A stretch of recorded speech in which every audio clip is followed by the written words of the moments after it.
With the world submerged underwater, one girl holds the key to finding the last dry land. After the polar ice caps have melted, the world gets submerged in water, forcing the survivors to adapt. A man known as the Mariner journeys across the sea. Due to the scarce resources, he recycles his own urine as drinking water, and makes a living out of scavenging old artifacts. While on his usual dive, a drifter boards his boat and steals the fruits from his lime tree. The Mariner resurfaces and sees the drifter attempting to escape, so he rushes to his harpoon to threaten him. The Mariner recognizes the man's boat but hasn't seen him before, so the drifter explains that he took the boat when the previous owner died. He also claims that he didn't board the Mariner's boat before, sharing the location of a nearby atoll, where he can resupply some necessities. Suddenly, they spot jet skis in the distance, driven by notorious pirates known as smokers. The Mariner gazes over his floating bag of artifacts, but the drifter advises him to leave it and escape. Before speeding off, the drifter teases the Mariner with his stolen limes. The Mariner quickly gets up and unleashes the full capacity of his boat. He sails toward the artifacts while the smokers race him to it. However, the Mariner is swift, quickly retrieving his artifacts and destroying the drifter's boat,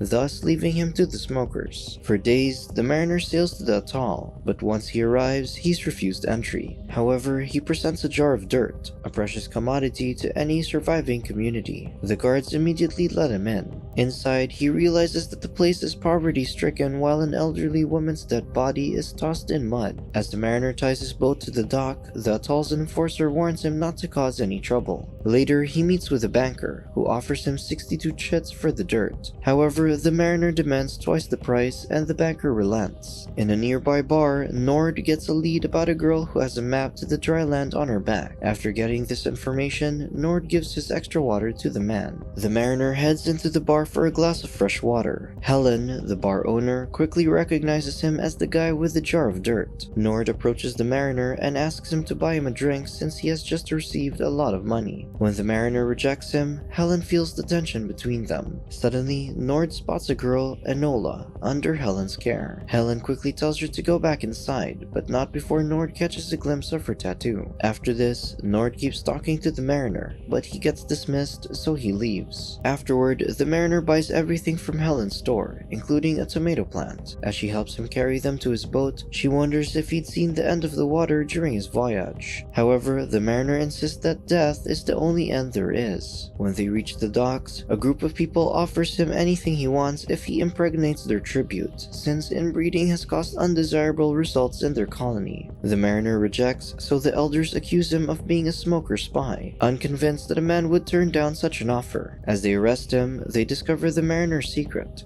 He's a mutant with gills behind his ear. This causes an uproar, so the Mariner fights his way out but gets thrown into the water. He kills his attacker underwater but gets caught in a net. Just as he's about to be choked to death, the enforcer butts in and reminds the people that they pay him to keep the peace, so he declares another way to deal with the mutant. That night, the Mariner is caged above the docks. During this, he sees Nord and his men loot his boat and secretly leave the atoll. Meanwhile, Helen asks the inventor, Gregor, when they can leave. Gregor says they don't know where to go yet since they haven't figured out what Enola's tattoo means. As they talk, Enola suggests asking the Mariner if he knows anything. Gregor tries his luck and approaches the Mariner. He chuckles upon seeing his bodily features, which include his webbed toes. When Gregor asks about the rest of his kind, the Mariner insists that there's no one else of his kind. Getting to the point, Gregor then asks about dry land, and the Mariner promises an answer if he sets him free. However, the enforcer sees Gregor. Scared, the inventor notes that he's not brave, so he begs for answers,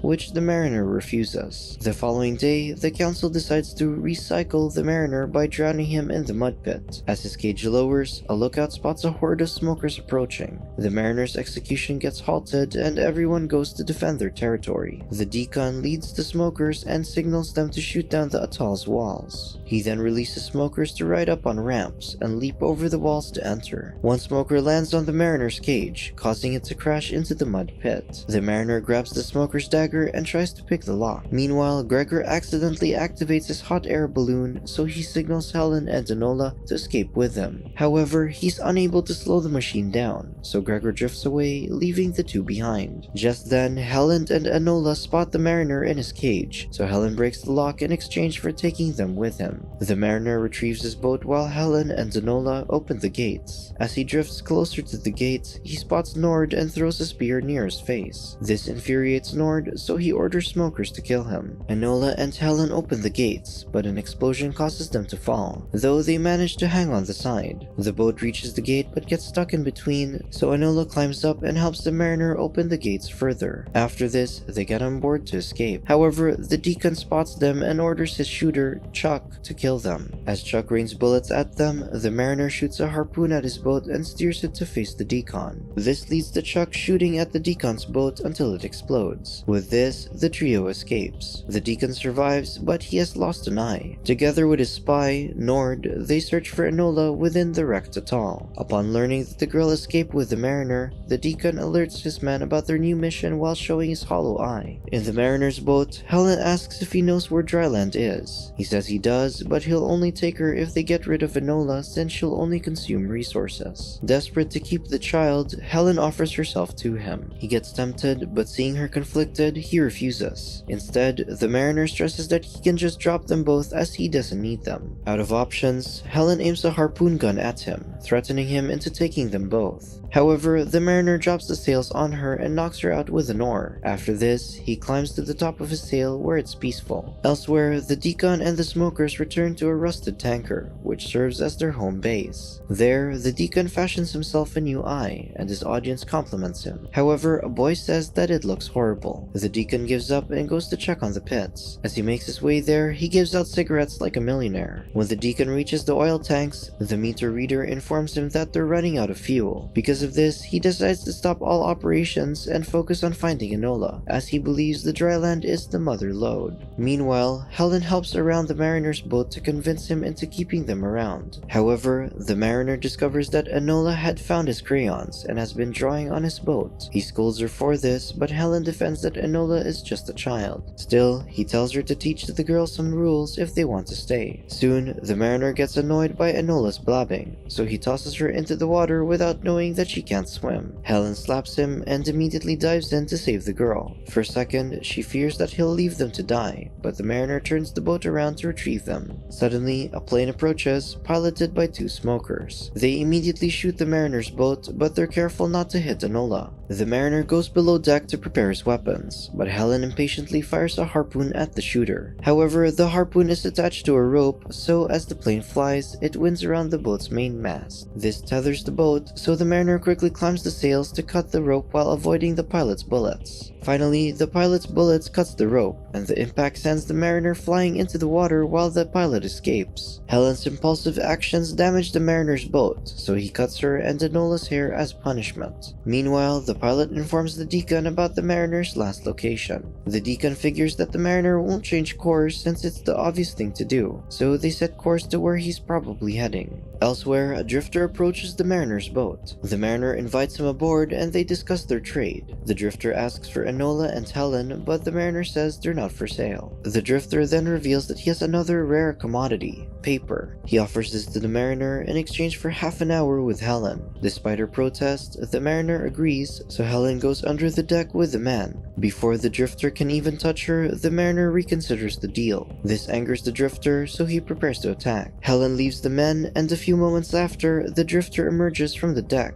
Helen aims a harpoon gun at him, but the drifter suddenly falls dead. The mariner then emerges and gathers supplies from the drifter's boat before dumping his body into the sea. He notices that Helen made a fishing rod to catch food, but he throws it away and shows them how it's done. He takes a harpoon gun and links it to a pulley, allowing him to drag himself after the boat. Suddenly, a huge sea creature swallows him whole, but he shoots it from the inside with the harpoon gun. The creature is then served as dinner for the trio. As they eat, Enola notices the mariner's webbed feet and expresses how she wants them so she can learn how to swim. That evening, as Helen returns a crayon that Enola took, the mariner comments that she doesn't look like the girl. She clarifies that she isn't her mother, though she acts like one. The mariner then hands her back back the crayon, though he insists that it's just a loan. The next morning, the mariner teaches Enola how to swim, and this forms a bond between them, impressing Helen. Days later, they reach a barter outpost, so the mariner tries to communicate with the residents but gets no response. He immediately speculates that it's a trap. True enough, the Deacon killed the residents to use them as puppets. Smokers are positioned underwater for an ambush, but the mariner sees them through his periscope. He immediately turns the boat around, so the smokers ambush them with a net. However, the mariner simply tilts his boat, forcing the net to release. As they sail away, the Deacon shoots the mariner, wounding him. Later, the mariner realizes that the smokers are after Enola, so he demands to know what her tattoo means. Helen says it's a map to dry land, but the mariner thinks it's a myth and admits that he's never been there. She knows it exists because of the dirt that came from Enola's basket when they found her. Helen questions the rare items in his boat, assuming he gathered them from dry land. Because of this, the mariner decides to show Helen where his so-called dry land is. He sets up his diving bell and takes Helen underwater in it while Enola stays on the boat. At the bottom of the sea lies a sunken city where the mariner gets the dirt that he sells. Soon they resurface, and Helen immediately reflects on how she was wrong about the dry land. Suddenly, a horde of smokers surrounds the boat, and the Deacon and Nord appear, demanding to know where Enola is. Meanwhile, Enola hides, but when the Deacon threatens to kill the mariner and Helen, she surrenders herself. The Deacon abducts Enola while the mariner and Helen jump overboard to avoid being killed. While underwater, the mariner transfers air to Helen by kissing her. Meanwhile, the smokers burn his boat and return to the tanker. When the mariner and Helen resurface, Enola's gone and the boat is in ruins. Thinking they'll die anyway, Helen suggests making love, and when she kisses him, he reciprocates. Shortly after, the mariner looks for things he can salvage. While doing so, he finds Enola's drawing of a palm tree. It looks similar to a photo from the cover of a National Geographic magazine. With this, the mariner realizes that dry land might actually exist. When he goes back up, Helen wakes up and expresses how much she misses Enola. Suddenly, someone calls her name, and they find Gregor hovering above them as he can finally control his hot air balloon. After seeing the smoke from the boat, he could locate them. Gregor takes them to a small group of survivors from the atoll. Everyone is adamant about moving because of the smokers, so they refuse to help retrieve Enola. During this, Gregor checks the papers the mariner took from the drifter. Comparing the words on the paper to the ones in Enola's tattoo, he figures that they're numbers written backward. Having been mapping the cities below water, the mariner suggests the world is upside down as the poles have been reversed. He recounts how he saw Enola's drawing, thinking that it was proof that the girl had been to dry land. Gregor believes this is why he's preparing to find the girl, but the mariner stresses that he doesn't care about dry land. With that, the mariner leaves on a jet ski to rescue her himself, and Helen pleads with Gregor to help. Soon, the mariner arrives at the tanker and climbs its walls. There, he sees the smokers gathering for the Deacon's special announcement. Suddenly, two smokers discover his jet ski, so he lunges from above and drowns them. The others soon find the bodies and realize they've been infiltrated. As the Deacon excites the crowd, Enola glorifies the mariner's skills to scare Nord. She claims that the mariner doesn't have a name, so Death couldn't find him.